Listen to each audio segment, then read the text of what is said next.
আল্লাহর রহমতে আলহামদুলিল্লাহ সব রকম বাধা উপেক্ষা করে প্রায় ১.৫ দশকেরও বেশি সময় পর নির্বাচন কমিশন শেষ পর্যন্ত জনগণের সেই কাঙ্ক্ষিত জাতীয় নির্বাচন অনুষ্ঠানের তারিখটি ঘোষণা করেছে। তবে প্রিয় ভাই-বোনেরা, সতর্ক থাকতে হবে। ষড়যন্ত্র কিন্তু এখনো থেমে নেই। গণতন্ত্রের পক্ষে সাহসী সন্তান ওসমান হাদিকে গুলি করার যে ঘটনাটি, এটা কিন্তু সেই ষড়যন্ত্রের অংশ। কি ছিল ওসমান হাদির অপরাধ?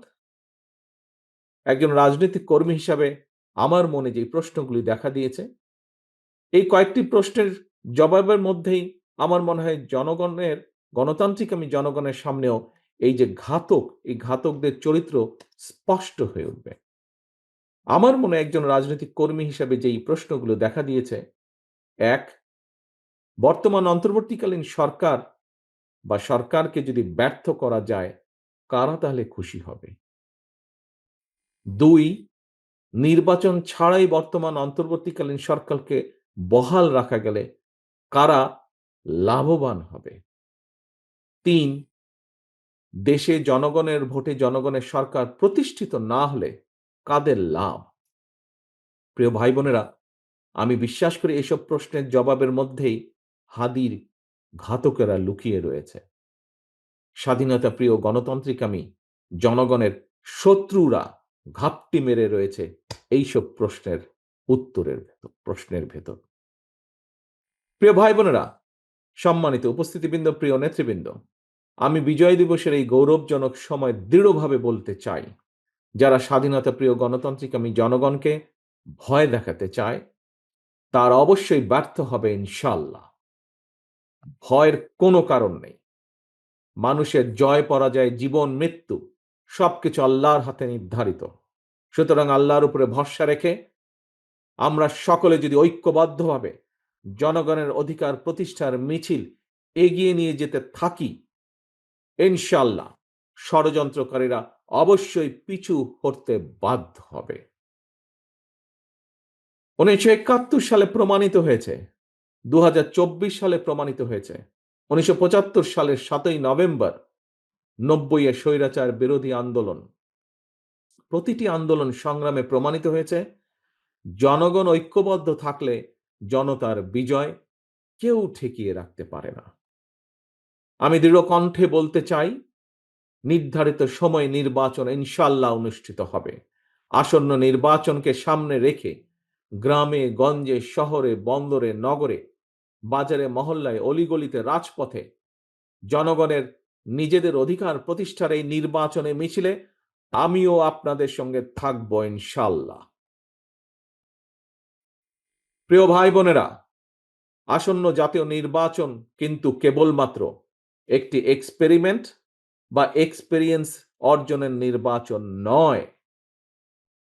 সম্মানিত মহাসচিব সাহেব আজকের অনুষ্ঠানের সভাপতি কিন্তু ওনার বক্তব্যে বলেছেন, আমিও অতীতে বারবার বলেছি, আসন্ন জাতীয় নির্বাচন অতীতের যে কোনো নির্বাচনের চেয়ে জটিল এবং গুরুত্বপূর্ণ। কেন? এবারের নির্বাচনের সঙ্গে জড়িত আছে বর্তমান এবং ভবিষ্যৎ প্রজন্মের স্বাদ, আশা, আকাঙ্ক্ষা, স্বার্থ এবং সম্ভাবনা। সর্বোপরি এবারের নির্বাচনের সঙ্গে জড়িত আছে বাংলাদেশের স্বার্থ এবং সার্বভৌমত্বকে সুসংহত রাখার প্রশ্ন। প্রিয় ভাই বোনেরা, আগামী দশকটি হবে রূপান্তরের দশক এবং এই চিন্তা নিয়েই আমরা আমাদের দেশ গড়ার কর্মসূচি বাস্তবায়নের পরিকল্পনা তৈরি করেছি। দেশের জনসংখ্যার অর্ধেক নারী, ৪ কোটি বা তারও বেশি তরুণ, কোটি কোটি কৃষক, শ্রমিক, কর্মক্ষম এই জনসংখ্যাকে কাজে লাগিয়ে বাংলাদেশের বিজয়কে সুসংহত করাই হচ্ছে বিএনপির একমাত্র লক্ষ্য।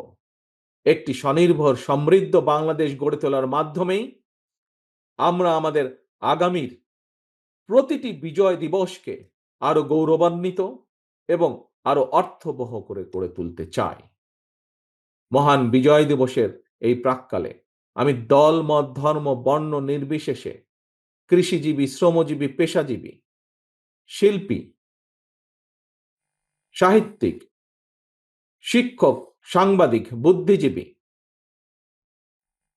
ওলেমা, আলেম, পীর, মাশায়েখ তথা বাংলাদেশের সকল শ্রেণী পেশার মানুষ, প্রতিটি নাগরিককে জানাই মহান বিজয় দিবসের আন্তরিক শুভেচ্ছা। মহান বিজয় দিবস উপলক্ষে বিজয়ের বার্তাকে, প্রিয় ভাই বোনেরা, বিজয়ের যে বার্তা, এই বার্তাকে আমরা শুধুমাত্র স্লোগানের ভিতরে সীমাবদ্ধ রাখব না। বিজয়ের সুফল প্রতিটি নাগরিকের ঘরে ঘরে পৌঁছে দিতে আসন্ন জাতীয় নির্বাচনে বাংলাদেশ জাতীয়তাবাদী দল বিএনপি বা ধানের শীষ আবারও জনগণের সহযোগিতা, সমর্থন এবং সুযোগ প্রত্যাশা করছে। পরিশেষে আল্লাহর দরবারে ১৯৭১ সালের স্বাধীনতা অর্জনের যুদ্ধে শহীদ এবং ২০২৪ সালে স্বাধীনতা অর্জনের যুদ্ধে শহীদ এবং ৭১ থেকে আজ পর্যন্ত দেশে গণতন্ত্র এবং জনগণের অধিকার প্রতিষ্ঠার আন্দোলনে সকল শহীদদের রুহের মাগফিরাত কামনা করছি। আল্লাহর দরবারে প্রতিটি আন্দোলন সংগ্রামে হতাহতদের দ্রুত আরোগ্য কামনা করে আমার বক্তব্য আজ এখানেই শেষ করছি। আল্লাহ হাফেজ। বাংলাদেশ জিন্দাবাদ। বাংলাদেশ জাতীয়তাবাদী দল জিন্দাবাদ।